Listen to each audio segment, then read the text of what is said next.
Video में आपका स्वागत है। आज हम लोग बात करने वाले हैं WTO के बारे में, यानी वर्ल्ड ट्रेड ऑर्गेनाइजेशन के बारे में, जिसका हेडक्वार्टर कहाँ है? जेनेवा, स्विट्जरलैंड में है। फाउंडर कहाँ हुई थी? 1 जनवरी 1995 में हुई थी। ठीक है। मेंबरशिप कितने? 164 सदस्य हैं। और जो 164वां सदस्य था वो अफगानिस्तान था। कौन सा था? अफगानिस्तान था। ऑफिशियल लैंग्वेज कौन सी है? English, French, Spanish. बजट कितना होता है? 197.2 मिलियन स्विस फ्रैंक्स। ठीक है। तो इन 2020 में था। ठीक है। आगे चलते हैं। और इस समय जो इसके डायरेक्टर जनरल हैं वो कौन है? नोग्जी ओकोंजो-इवेलिया। कौन है? नोग्जी ओकोंजो-इवेलिया। ठीक है। 1 जनवरी 1995 में 27 ईयर हो गए हैं मेंबरशिप। आगे चलते हैं। इस तरीके से हमने जान लिया है कि इसका हेडक्वार्टर कहाँ है? स्विट्जरलैंड में है। और इसके जो इस समय जो जनरल वो हैं वो कौन है? नोगाची ओकोंजो और लावेलिया। आगे चलते हैं। अब हम जानते हैं कि ये क्या करती है, WTO क्या है और इसकी ऐतिहासिक पृष्ठभूमि क्या है। तो WTO क्या है? World Trade Organization. ऐतिहासिक पृष्ठभूमि क्या है? जुलाई 1944 में क्या हुआ था? ब्रिटेन वुड्स सम्मेलन हुआ था। क्या हुआ था? ब्रिटेन वुड्स सम्मेलन हुआ था।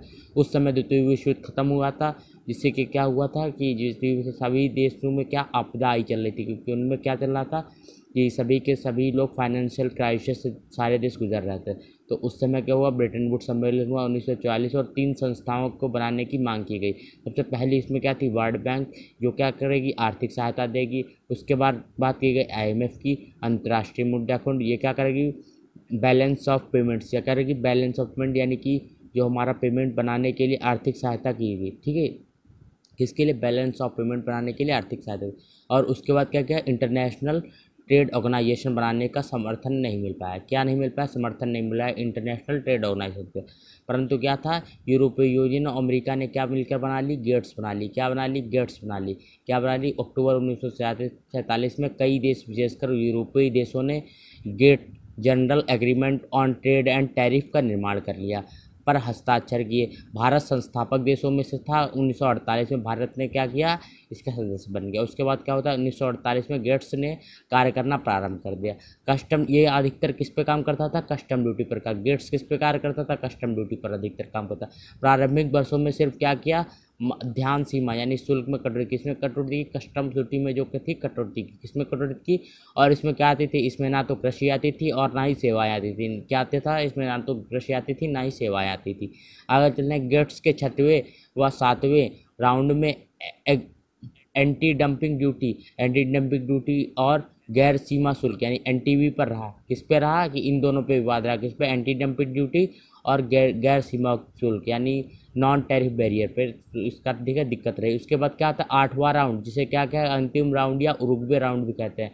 इसे 8वें राउंड को क्या कहते हैं? गेट के अंतिम राउंड या उरुग्वे राउंड। 1986 से 1994 के बीच में रहा ये। उसके बाद क्या? गेट की सीमाएं व कमियां पता लग गई। क्या पता लग गई? गेट की सीमाएं व 1970 से 80 के दशक में क्या हुआ? विकसित देशों ने आर्थिक मंदी के चलते, किसके चलते? आर्थिक मंदी के चलते आर्थिक संरक्षणवाद का सहारा लिया, जिससे क्या हुआ? कृषि उत्पाद पर भारी सब्सिडी दी। उन्होंने क्या किया? कृषि उत्पाद पर भारी सब्सिडी दी, जिससे क्या हुआ? द्विपक्षीय समझौता यानी NTB, जिसमें गेट की विश्वसनीयता पर प्रश्न चिन्ह खड़ा कर दिया। जब उन्होंने क्या किया? अपने जो किसान थे उनको क्या किया? आर्थिक मंदी के चलते सब्सिडी दी, यानी कि हर कृषि में सब्सिडी दी। तो इससे क्या? जो अल्प विकसित देश है, जो कि सब्सिडी नहीं देते थे, और जो विकासशील देश थे वो भी सब्सिडी देने में इतने अच्छे सक्षम नहीं थे, तो उसके चलते क्या हुआ? उनके उत्पादों की बिक्री नहीं हुई, जिससे क्या हुआ? गेट की अवहेलना हुई, यानी कि गेट की जो चाहता था गेट, वो नहीं हो सका। उसके बाद कहता है क्योंकि गेट में केवल विनिर्मित वस्तुओं पर, यानी जो हमारी उत्पाद, जो कि कच्चे माल का उसमें यूज़ नहीं था, यानी कृषि भी नहीं थी और क्या थी? सेवाएं भी नहीं थी। तो इसके लिए क्या था? सिर्फ विकसित देशों को लाभ मिलता था। क्या मिलता था? विकसित देशों को लाभ मिलता था। उसके अतिरिक्त क्या है? MFA यानी मल्टी फाइबर एग्रीमेंट कर रखा था। जो बड़े विकसित देश थे उन्होंने क्या कर रखा था? Multi fibre agreement. इसके अंतर्गत क्या था कि सिर्फ वो सीमित मात्रा में ही कॉटन का कोटा निर्धारित किया जाता था कि हम एक विकासशील देश से इतना ही कॉटन खरीदेंगे। इसके चलते क्या होता था? सेवा क्षेत्र में तीव्र वृद्धि हुई। सेवा क्षेत्र में जब तीव्र वृद्धि हुई, यानी भारत जैसे देश उभरे सेवा क्षेत्र में, तो क्या हुआ? तो ये सेवा क्षेत्र जो था गेट से बाहर था, जिससे क्या है? उनको दिक्कत हुई। तो गेट की क्या हुआ? गेट को चुनौती मिलने लगी। फिर क्या हुआ? कृषि क्षेत्र में विकसित देशों द्वारा प्रतिबंध। कृषि क्षेत्रों के जो विकसित और विकासशील देशों के पास अविकसित और विकासशील देशों के पास सिर्फ एक ही चारा था कि वो कृषि पर ही निर्भर थे, और कृषि को क्या था, उन्होंने गेट से बाहर रखा था, जिससे क्या था, उनको दिक्कत हुई तो उन्होंने इस पर विवाद किया। तो क्या हुआ, गेट के उरुग्वे राउंड में इन सब दिक्कतों का पता चला। तो आगे चलते हैं, अब क्या होता है, उरुग्वे राउंड की जो परिणति यानी अंतिम समय में किसका कौन समझौता हुआ, मार्केस समझौता। किसके, मार्केस समझौता हुआ, कौन समझौता हुआ, मार्केस समझौता हुआ। तो मार्केस समझौता के अंतर्गत क्या हुआ, 1 जनवरी 1995 कब बना, 1 जनवरी 1995 को डब्ल्यूटीओ की स्थापना कब हुई, तो 1 जनवरी 1995। इसका मुख्यालय कहाँ, जेनेवा स्विट्जरलैंड में। तो गेट के स्थान पर क्या आ गया, डब्ल्यूटीओ आ गया। ठीक, गेट के स्थान पर क्या आ गया, डब्ल्यूटीओ आ गया। गेट के स्थान पर क्या आ गया, डब्ल्यूटीओ। अगर आपसे पूछा जाए कि डब्ल्यूटीओ की स्थापना कब हुई, तो 1995, 1 जनवरी 1995 में हुई। कहाँ, उसका मुख्यालय कहाँ है, तो जेनेवा स्विट्जरलैंड में है। ठीक है, इसके अभी कौन है, अभी के वो कौन है, जनरल वो है, तो बता दीजिएगा। ठीक है, कमेंट कर दिए नीचे। आगे कहते हैं डब्ल्यूटीओ क्या है, हम जानते हैं डब्ल्यूटीओ कैसे क्या समझते हैं। डब्ल्यूटीओ क्या है, एक स्वतंत्र और स्वायत्त और वैधानिक संस्था है। कैसी संस्था है, स्वतंत्र, स्वायत्त और वैधानिक संस्था। जबकि गेट क्या थी, उसमें ऐसी संस्था नहीं थी। ठीक है, यह वस्तु सेवा व्यापार के संदर्भ में बहुपक्षीय वार्ता का प्लेटफॉर्म है। ये प्लेटफॉर्म को कर सकता है, जैसे क्या है, यूट्यूब हो गया हमारा, यूट्यूब भी क्या है, एक प्लेटफॉर्म का कर, इसमें लोग आके अपनी वीडियो डालते हैं, पर ऐसा नहीं है। ठीक है, यहाँ पे क्या करते हैं, अलग अलग देशों से मंत्री आते हैं और क्या बात करते हैं कि मान लीजिए हमारे देश में कृषि अच्छी होती है, तो हम कहेंगे कृषि हमारी यहाँ पे इस विकसित देशों में पहुँचनी चाहिए, तो उसके पीछे हम विवाद करेंगे। तो क्या होगा, धीरे धीरे उनको हमारी बातें माननी पड़ेंगी। इसी तरीके से वैश्विक एजेंडे के आगे बढ़ाता है। क्या करता है, वैश्विक एजेंडे को आगे बढ़ाता है। वर्तमान में इससे 164 सदस्य हैं। 164वां सदस्य कौन सा है, अफगानिस्तान है। यह क्या करता है, हर 2 साल में मीटिंग करता है। गेट जो हमारा डब्ल्यूटीओ है, उसकी मीटिंग कितने साल बाद होती है, तो हर 2 साल में होती है। आगे चलते हैं इस तरीके से। आप जानते हैं गेट और डब्ल्यूटीओ में अंतर क्या है, तो ये क्या था, अनौपचारिक संगठन था। गेट कैसा संगठन था, अनौपचारिक संगठन था। और डब्ल्यूटीओ कैसा संगठन है, तो ये औपचारिक संगठन है, कानूनी हैसियत है इसकी, और व्यापक प्रशासनिक तंत्र है। कैसा तंत्र है, व्यापक प्रशासनिक तंत्र है, और मुख्यालय इसका जेनेवा में। गेट के फैसले सदस्य देशों के लिए बाध्यकारी नहीं होते थे। गेट के सदस्य फैसले जो थे, तो सदस्य देशों के लिए क्या होते थे, बाध्यकारी नहीं होते थे। जबकि क्या है, डब्ल्यूटीओ के फैसले उनके सदस्य देशों के लिए बाध्यकारी होते हैं। फिर आता है, गेट विकसित देशों का प्रतिनिधित्व करता था। गेट में सिर्फ विनिर्मित वस्तुएं होती थी। जैसे क्या, विनिर्मित वस्तु यानी औद्योगिकरण जहाँ हुआ होगा वहीं तो विनिर्मित वस्तुएं बनेंगी। तो विकसित देशों में अधिकतर विनिर्मित वस्तुएं बनती थी। जिससे क्या हुआ, गेट क्या करता था, विकसित देशों का प्रतिनिधित्व। जबकि डब्ल्यूटीओ क्या करता है, विकसित, विकासशील और सभी विकसित, विकासशील और अल्प विकसित सभी देशों का प्रतिनिधित्व करता है। आगे इसके अतिरिक्त गेट की बैठकें अनियमित होती थी, यानी 6वां राउंड हुआ है तो 7वां राउंड अलग हुआ है। ठीक है, तो इस तरीके से 5-5 10 साल के अंतर पर होती है। जबकि डब्ल्यूटीओ की बैठकों की निश्चित सीमा कब, 2 वर्ष की अवधि में होती है। फिर आता है इसमें, सिर्फ इसमें वस्तुओं के व्यापार होता था, इसको हम आपको पहले ही बता चुके हैं। तो इसमें क्या था, वस्तु और सेवा दोनों का व्यवहार होता है। तो इसमें क्या था, विवाद होने पर क्या, विवाद निपटारा समिति का गठन होता था, और ऐसी कोई समिति नहीं थी।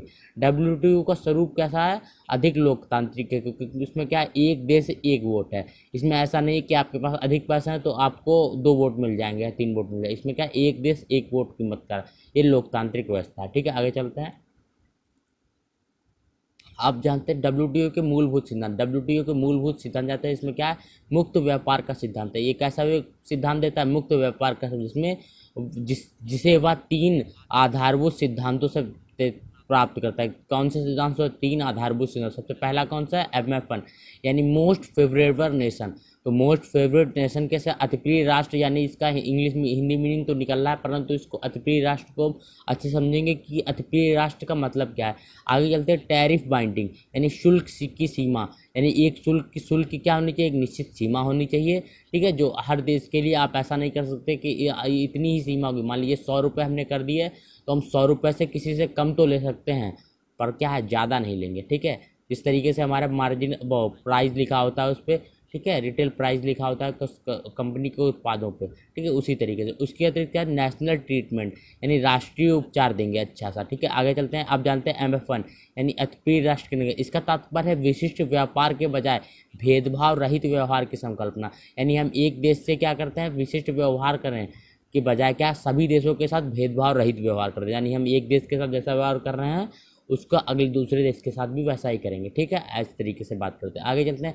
टैरिफ बाइंडिंग यानी शुल्क की अधिकतम सीमा है, इस सीमा को ज़्यादा शुल्क नहीं लगा सकते। यानी शुल्क की एक निश्चित सीमा, यानी 100 रुपये तय कर दिए तो आप 100 रुपये से ज़्यादा किसी से नहीं ले सकते, यानी 100 रुपये से कम तो ले सकते हैं पर ज़्यादा किसी से नहीं ले सकते। आगे चलते हैं। नेशनल ट्रीटमेंट यानी राष्ट्रीयता समानता का, यानी अगर मान लीजिए आपकी कोई वस्तु 100 रुपये की बिकती है और दूसरा देश जो कि है वो भी 100 रुपये में वो चीज़ बेचता है और वो आपके देश में आके बेच रहा है, तो आप ऐसा नहीं कह सकते हैं कि इसको आप कम कर दें, अपने देश की चीज़ को आपका रेट कम कर दें।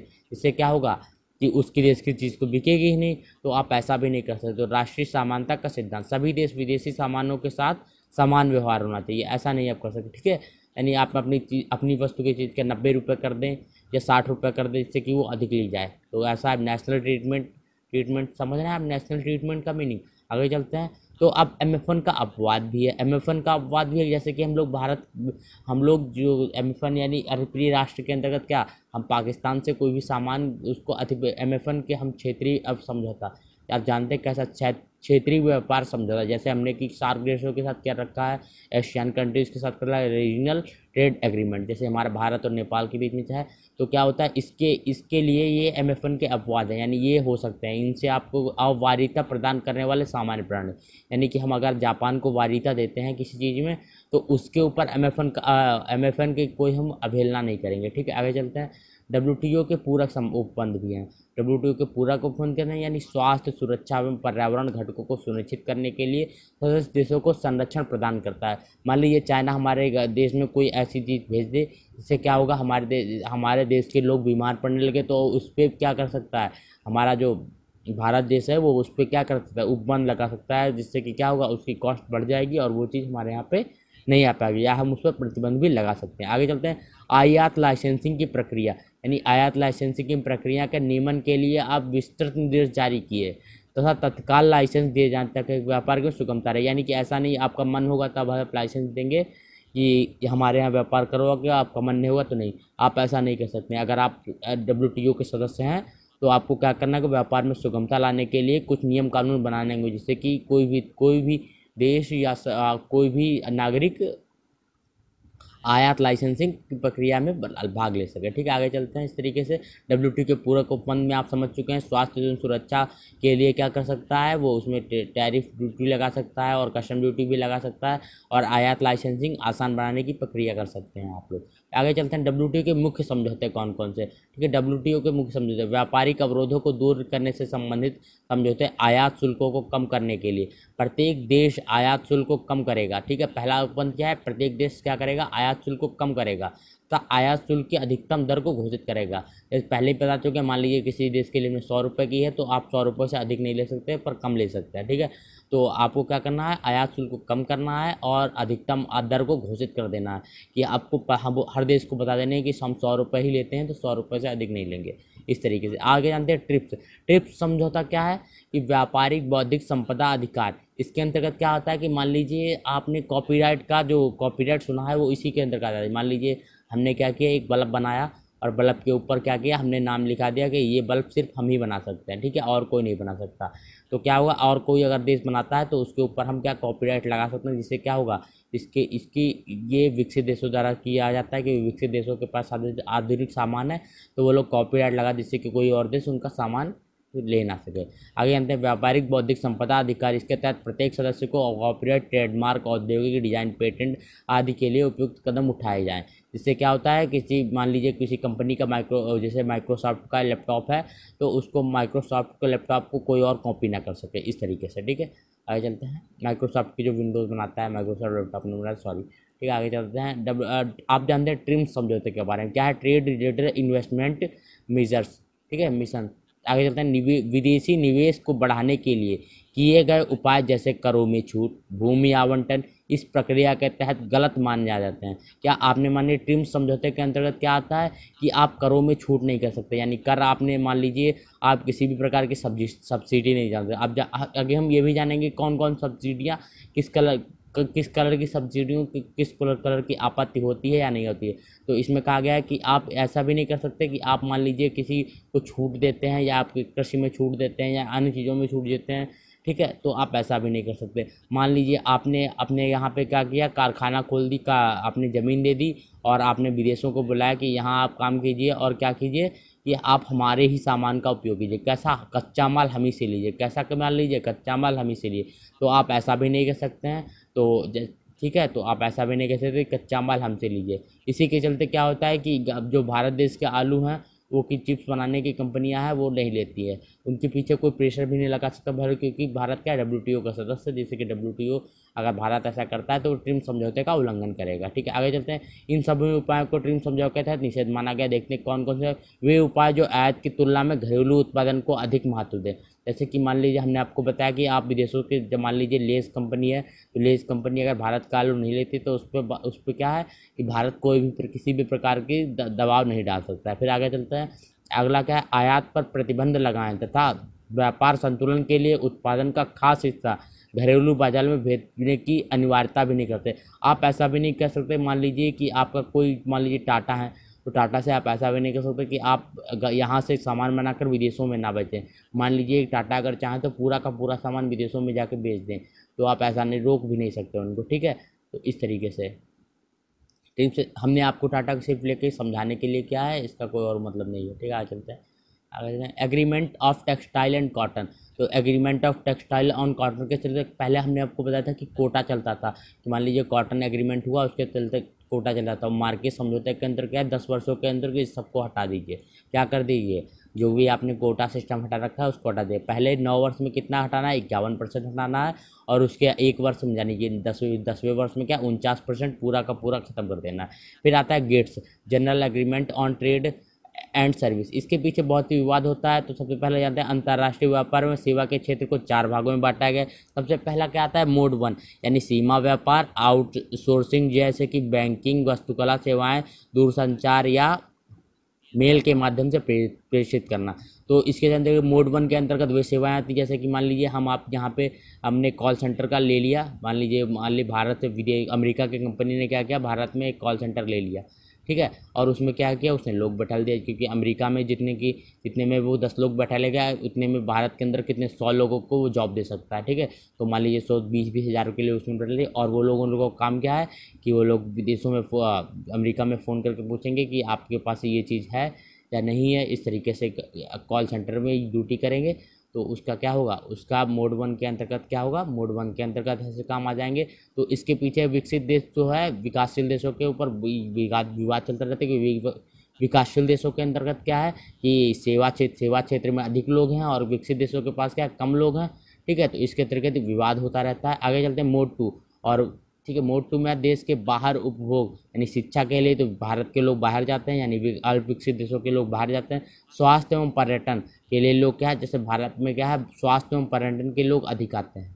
ठीक है, स्वास्थ्य एवं पर्यटन के लिए लोग अधिक आते हैं, क्योंकि विकसित देशों की तुलना में भारत के जो स्वास्थ्य सेवाएं हैं वो अच्छी हैं और क्या सस्ती भी हैं। तो विदेशी लोग आते हैं तो यहाँ पे आके पर्यटन भी करते हैं और स्वास्थ्य की देख रेख, जैसे हार्ट अटैक का इलाज भारत में सस्ता होता है विदेशों की तुलना में, तो वो लोग आते हैं, जिससे क्या होता है, भारत को फ़ायदा होता है। विकसित इसका भी पीछे विवाद होता है। और मोड 3 यानी वाणिज्यिक उपस्थिति, जैसे विदेशी बीमा कंपनियां या होटल श्रृंखलाओं के घरेलू सहायक, इसके पीछे कोई विवाद नहीं, ये नॉर्मल सा है कि मान लीजिए विदेशी बीमा कंपनी आकर होटल श्रृंखलाओं को घरेलू सहायक करें। ठीक है, सहायक करें या उनको खोलें आके, जैसे भारत में कोई भी कंपनी आके अपना होटल या वो खोल सकती है। आगे चलते हैं मोड 4। इसके पीछे बहुत ही बात चलता है लोगों की मुक्त आवाजाही, जैसे कि मान लीजिए एडवोकेट हैं, डॉक्टर हैं, शिक्षक हैं, इन लोगों की मुक्त आवाजाही होनी चाहिए, यानी कि वो भारत से अमेरिका भी जा सकते हैं, अमेरिका से भारत भी जा सकते हैं। इनके लिए वीज़ा या का झंझट नहीं होना चाहिए। इसके पीछे बहुत ही बात चलता है, क्योंकि विकसित देश नहीं चाहते हैं कि जो विकासशील देशों के पास से सेवाएं बहुत ही सस्ती हैं। ठीक है, तो वहाँ से लोग विकसित देशों में जाना चाहते हैं, तो उसके लिए क्या है, विकसित देश क्या करते हैं, वीज़ा का बहुत ज़्यादा झंझट रखते हैं। तो विकासशील देश क्या चाहते हैं कि आप इतने झंझट ना रखें। ठीक है, तो इसीलिए विवाद चलता रहता है। आगे चलते हैं WTO को गेट्स, आगे चलते हैं। ठीक है, इस तरीके से अब जानते हैं WTO कृषि समझौता AOA क्या होता है। 1986 में कृषि उत्पादों के निर्यातक 15 देशों ने कृषि व्यापार में पारदर्शिता लाने के लिए क्या किया, WTO में निम्न अनुबंध पारित कराया। ठीक है, 1986 में कौन कौन से जो मार्केट समझौता के अंतर्गत हुआ था। सबसे पहला क्या है, मात्रात्मक प्रतिबंध सहित नॉन टैरिफ बैरियर समाप्त किया जाए। क्या किया जाए? मात्रात्मक प्रतिबंध के सहित नॉन टैरिफ बैरियर जो है वो समाप्त कर दें, यानी सीमा शुल्क दरों को कम कर दिया जाए, बिल्कुल ही न्यून कर दिया जाए। आगे कहते हैं विवेक पर आधार पर अपने मन से लाइसेंस प्रणाली। हम आपको पहले ही बता चुके हैं लाइसेंस प्रणाली को क्या है, एक निश्चित मन के आधार पर नहीं, एक निश्चित प्रक्रिया होनी जिससे कि सभी को लाइसेंसिंग मिल सके।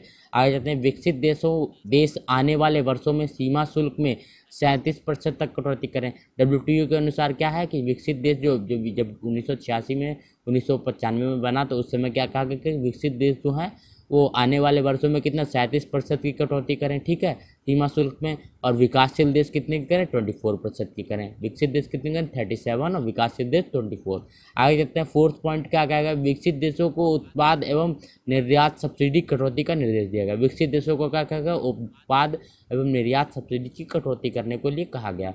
अभी तक विकसित देशों ने इस पर अच्छा से काम नहीं किया। आगे चलते हैं विकसित देशों को दबाव है कि कृषि को अब नामा नॉन एग्रो मार्केट एसेट से जोड़ दिया जाए। तो जोड़ दिया जाए, अमेरिका कहना है कि वह अपने जहां कृषि निर्यात सब्सिडी में कटौती है तो तैयार है, लेकिन पहले यूरोपीय देशों अपने यहाँ कृषि उत्पादों पर लगने वाले आयात को तो ये देखिए एक दूसरे पर अमेरिका क्या कर यूरोपियन अमेरिका पे। तो विकसित देश कहते हैं कि नामा में जोड़ दिया जाए, यानी नामा क्या है? नॉन एग्रो मार्केट एसेट, यानी कि अब हमारे विकासशील देश या विकसित देश क्या कहते हैं? बाहर जैसे विकासशील देश क्या कहते हैं? औद्योगिक उत्पादों के लिए अपना बाजार खोलना होगा, इसके लिए इन्हें, एक मिनट जरा देखते हैं, कन्फ्यूजन हो रही है यहाँ पे।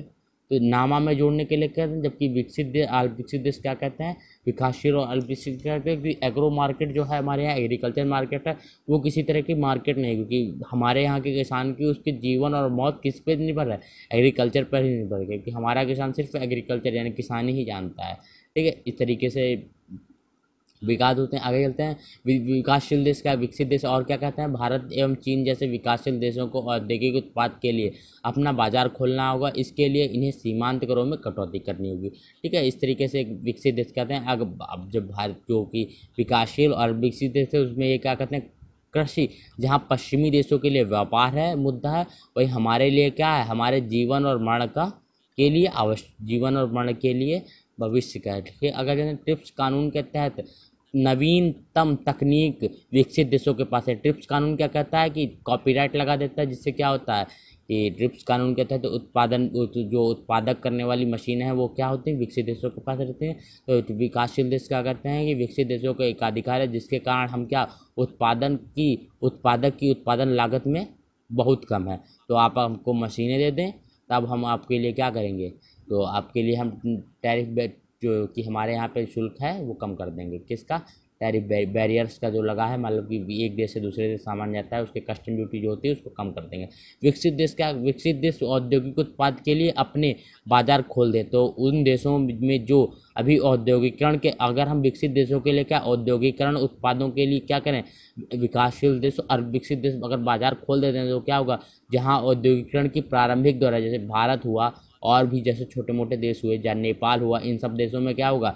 अगर वो पूर्ण तरीके से औद्योगिकरण के औद्योगिक उत्पादों के लिए खोल देते हैं तो क्या होगा? हमारे यहाँ के जो ठप पड़ जाएंगे, उद्योग जो ठप पड़ जाएंगे। यानी कि भारत में जैसे कि दूध का उत्पादन बहुत ही सीमित मात्रा में यूरोपीय देशों में बहुत अच्छे तरीके से होता है। अगर हम भारत जो क्या करता है कि यूरोपीय देशों के लिए दूध जो है उसकी आवाजाही को, दूध के उत्पादों को भारत में लाने के लिए कस्टम ड्यूटी कम कर देता है, तो इससे क्या होगा? भारत को बहुत ही ज़्यादा हानि हो सकती है, ठीक है। इस तरीके से आप इसको समझ सकते हैं। आगे चलते हैं। आप जानते हैं एग्रीकल्चर सब्सिडी के बारे में, ये बहुत ही महत्वपूर्ण टॉपिक है और ये ज़्यादातर एग्जाम में पूछा जाता है। सबसे पहला क्या था? ग्रीन बॉक्स सब्सिडी, या इसको क्या बोलते हैं? तटस्थ सब्सिडी। क्या बोलते हैं? तटस्थ सब्सिडी। इसे क्या, ठीक है, आप जानते हैं इस सब्सिडी में उन्हें रखते हैं जो अंतर्राष्ट्रीय बाजार में विकृत उत्पन्न नहीं करते। ये क्या करते हैं? अंतर्राष्ट्रीय बाजार में किसी भी प्रकार की हलचल उत्पन्न नहीं करते। इसमें सबसे पहला क्या था? शोध, यानी शोध करने से किसी का क्या होगा? शोध तो बीज बनाने के लिए या अन्य कीटनाशक बनाने के लिए या खरपतवार नाशी बनाने के लिए यूज़ करना होगा। रिसर्च भी करना होगा। अगर आप रिसर्च नहीं करेंगे तो आप कैसे जानेंगे गेहूँ के बीज में बौनापन किस किस जीन से आता है। आप जानते हैं सरकारी कार्यक्रम अगर तो सरकार नहीं चलाएगी तो किसान जानेगा कैसे कि उसको किस दवा या किस बीज से कितना लाभ मिलेगा। और पर्यावरण के लिए अगर कुछ सब्सिडी दी जाती है तो वो भी क्या ग्रीन बॉक्स सब्सिडी में आ जाती है। पशुधन अगर आपको सरकार देती है तो वो भी क्या होगा, ग्रीन बॉक्स सब्सिडी में आ जाता है। संरक्षण और कृषि पर नगद सहायता, ठीक है, ये सब क्या आ जाते हैं, ग्रीन बॉक्स सब्सिडी में आ जाते हैं। ग्रीन बॉक्स सब्सिडी असीमित बढ़ा दी जाती है। ये ग्रीन बॉक्स सब्सिडी में अगर आप चाहें तो असीमितता कर सकते हैं, यानी आप कितना भी कुछ दे दें ग्रीन बॉक्स सब्सिडी में, कोई सी प्रकार की कोई दिक्कत नहीं। आप जानते हैं ब्लू बॉक्स सब्सिडी, ये क्या है, आर्टिकल 6 के पारा 5 में है, किसमें, पार्ट 5 में है, आर्टिकल 6 के पार्ट 5 में, जो कि वो उसका WTO का संविधान है उसके अंतर्गत। ये सब्सिडी अपेक्षाकृत कम विकृत होती है, ये क्या हलचल कम उत्पन्न करते हैं। ये दो प्रकार के होते हैं, यानी गैर उत्पाद सब्सिडी, यानी जिसमें दी जाती है उर्वरक, बिजली, कीटनाशक, जितने भी गैर उत्पादक सब्सिडी, ठीक है। उत्पादक सब्सिडी यानी क्या होता है, उत्पादन के लिए दी जाती है, वो क्या होगी, उत्पाद विशिष्ट और गैर उत्पादन सब्सिडी, दो प्रकार की। ये क्या शर्तों के साथ एम्ब्रेक्स बॉक्स क्या कहते हैं इसे, शर्तों के साथ एम्ब्रेक्स बॉक्स भी कहते हैं। ब्लू सब्सिडी समझ गए आप कि जिसमें क्या हो गया, ये कम विकृत उत्पन्न करती है, ठीक है, ब्लू बॉक्स सब्सिडी के अंतर्गत, ठीक है। ये गई कि जिसमें ये सब्सिडी अपेक्षाकृत कम विकृत उत्पन्न करती है। आप जानते हैं हम अब किसके बारे में, एम्ब्रेक्स बॉक्स सब्सिडी, किसके बारे में, एम्ब्रेक्स बॉक्स सब्सिडी, ये आर्टिकल 6 में आती है। इसके सर्वाधिक विकृत उत्पन्न किए, ये क्या करते हैं, सर्वाधिक विकृत उत्पन्न करते हैं। ये भी ब्लू बॉक्स सब्सिडी के तरीके से दो भागों में विभाजित है, उत्पाद विशिष्ट यानी कि आप समझ गए होंगे जो उत्पादन बढ़ाती है, और गैर उत्पाद जो क्या उत्पादन से संबंधित है, जैसे उर्वरक, कीटनाशक आदि से संबंधित होती है, ठीक है। आगे जाते हैं विकसित देशों में कमी करनी, क्या होगी, कमी करनी। विकसित देशों में इसमें क्या करनी होगी, एम्ब्रेक्स बॉक्स में कमी करनी होगी। एम्ब्रेक्स सब्सिडी को कम करने के लिए डेमेनियस सब्सिडी का प्रस्ताव पारित किया। किसका प्रस्ताव पारित किया, एम्ब्रेक्स सब्सिडी को कम करने के लिए कौन सा प्रस्ताव पारित किया गया था, तो डेमेनियस सब्सिडी का प्रस्ताव पारित किया गया। इसके तहत विकसित देशों को अपने कुल कृषि उत्पाद का 5% और विकासशील देशों को 10% तक सब्सिडी दें। तो विकसित देश कितनी दे सकते हैं, 5% एम्ब्रेक्स सब्सिडी, और विकासशील देश 10% सब्सिडी। इसके पीछे बहुत ही भारत के अन्य देशों के साथ विवाद रहते हैं। अगर रेड बॉक्स सब्सिडी, इसे किसी को भी नहीं देना है, ठीक है। आयातित वस्तुओं की तुलना में घरेलू उत्पाद को प्रोत्साहित करना, ठीक है। इसके रेफरेंस हमने आपको बताया था कि मान लीजिए आप भारत के विदेशों की तुलना में भारत में आप 60 रुपये की कोई चीज़ बेच रहे हैं तो वो क्या होगी, वो हमारी रेड बॉक्स सब्सिडी में आ जाएगी। आगे चलते हैं विकास बॉक्स, विकासशील देशों को घरेलू सहायता प्रदान करने में अतिरिक्त लचीलापन देता है, विकास श्रेणी में फिट होने के उपाय हैं। ये क्या होते हैं, विकास बॉक्स से विकासशील और विकसित देशों को दिया जाता है, जैसे क्या उनको प्रोत्साहन के लिए दी जाती है ये सब्सिडी, ठीक है। आगे चलते हैं कृषि समझौता एवं भारत के देखने कृषि समझौता के विकासशील देशों को 10% दी जाती है, तो वो तो हमें पता है। आरोप क्या है भारत के ऊपर, पहले क्या लगे थे, 2005 में सबके बाद सब्सिडी के आंकड़े नहीं दिए, फिर भारत सीमा से अधिक सब्सिडी दे रहा है, ठीक है, ठीक है। भारत कृषिगत उत्पाद का, ठीक है, अधिक कृषिगत उत्पाद पर अधिक सब्सिडी दे रहा है। तो अमेरिका को 2003 में पीस क्लॉज करके उन्होंने शांत कर दिया। उसके बाद क्या, विकासशील 10% दे देगा, और भारत कब की दे क्या रहा है, 5 से 6% ही सब्सिडी दे रहा है। 2005 के बाद उसने सब्सिडी के आंकड़े दे दिए, जिससे क्या हुआ, सब मामला शांत हो। कृषि समझौता भारत के परिप्रेक्ष्य में कैसा है, तो सकारात्मक है, अन्य बाजार मिलेंगे कृषि समझौता के अंतर्गत, और क्या, बाजार कृषिगत उत्पाद अधिक है, ठीक है। भारत में कृषिगत उत्पाद अधिक है, जिससे क्या होगा कि हमको अधिक लाभ मिल सकता है। अगर भारत अपनी आधारभूत जो इकाइयाँ हैं उनको थोड़ा सा ध्यान दे दे तो भारत के लिए ये बहुत ही लाभकारी हो सकता है WTO में आना। आगे चलते हैं इस तरीके से। अब हम संरचना जान लेते हैं। WTO कैसी क्या संस्था है, सुरक्षा उपाय क्या है, स्पेशल सेफ गार्ड मैकेनिज्म है इसमें, आयात प्रतिबंध या टैरिफ शुल्क बढ़ा देते हैं अचानक आयात में तेजी करने के कारण, ठीक है। एंटी डंपिंग ड्यूटी लगा सकते हैं, किसी अन्य देश द्वारा अपने देश सामान से वस्तुओं को जानबूझकर कम कीमत में बेचना। काउंटर वैलिंग ड्यूटी कब लगा सकते हैं, कई देश अपने निर्यात तक सब्सिडी देता है तब वह देश काउंटर वैलिंग ड्यूटी लगा। नॉन टैरिफ बैरियर तो आप जानते हैं, जब आप मान लीजिए किसी प्रकार की मान लो जो कि सुरक्षा या उसकी पर्यावरण सुरक्षा के अंतर्गत लगा देते हैं तब उसके नॉन टैरिफ बैरियर। WTO की संरचना कैसे, सबसे नीचे क्या है, गुड्स काउंसिल, सर्विस काउंसिल और इंटेलेक्चुअल प्रॉपर्टी काउंसिल। उसके ऊपर क्या थे, जनरल काउंसिल जिसका DG होता है, डायरेक्टर जनरल कौन है आप नीचे कमेंट कर दिए। और मंत्रिमंडल परिषद, मंत्रिमंडल से सभी मंत्रिमंडल आते हैं सभी देशों के, वो कितने 100 सदस्य हैं। ये सामान्यतः कितने वर्षों में मीटिंग होती है, 2 वर्षों में, ठीक है, 2 वर्षों में इनकी मीटिंग होती है। आगे चलते हैं आप जानते हैं बैठकों के बारे में, इनकी कितनी बैठकें हैं? सबसे पहली बैठक 97 में, उसके बाद 99, तीसरी बैठक भी 2001 में। दोहा बैठक बहुत ही इंपॉर्टेंट है। तीसरी बैठक को इसमें सभी विषयों पर बात हुई, किस सभी विषयों पर बात हुई जो कि WTO में चलते हैं। सबसे पहले किस पर? निर्यात सब्सिडी को कम करना, ठीक है। कृषिगत उत्पादों के लिए सीमा कर की दरों में कमी, विकसित देशों के औद्योगिक उत्पादों के लिए विकासशील देशों के बाजार खोल दिए जाएं, ठीक है। इनमें सभी विषयों पर बात हुई। WTO मिनिस्टर कॉन्फ्रेंस कभी हांगकांग 2005 में हुई। ये कौन सी थी? 6वीं थी। हांगकांग इस घोषणा पत्र भी कहते हैं। इसमें क्या नामा गैर कृषि व औद्योगिक उत्पाद के लिए इसके लिए सीमा दरों में कटौती के लिए स्विस फार्मूला है। स्विस फार्मूला क्या था? इसमें क्या था? ए जो कि है रिडक्शन है और टी टैरिफ है। तो A × T और TA+T बाई A+T, ठीक है। TR यानी स्विस फार्मूला ये है, ठीक है। कम सीमा शुल्क क्या होती है? कम कटौती। अगर कम सीमा शुल्क होगा तो कम कटौती, और अधिक सीमा शुल्क होगा तो अधिक कटौती, ठीक है। ये कटौती का फार्मूला है, ठीक है। आप इसको देख सकते हैं। WTO आपको चाहें तो इसका स्क्रीनशॉट भी ले सकते हैं।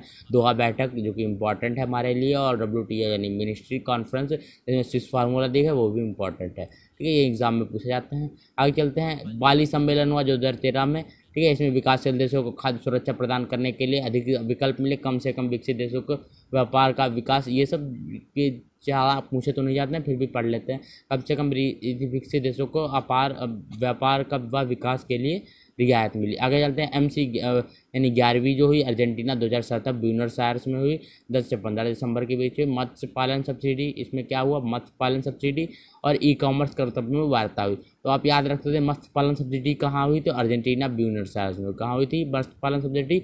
2017 में अर्जेंटीना ब्यूनस आयर्स में, जो कि अर्जेंटीना की राजधानी है, उसमें क्या हुआ था? मत्स्य पालन सब्सिडी की बात हुई थी। तो इस तरीके से हमारा WTO ख़त्म होता है। इसके अतिरिक्त WTO में आपको कुछ भी पढ़ने की ज़रूरत नहीं है, आप इतना ही आपके लिए पर्याप्त है, ठीक है।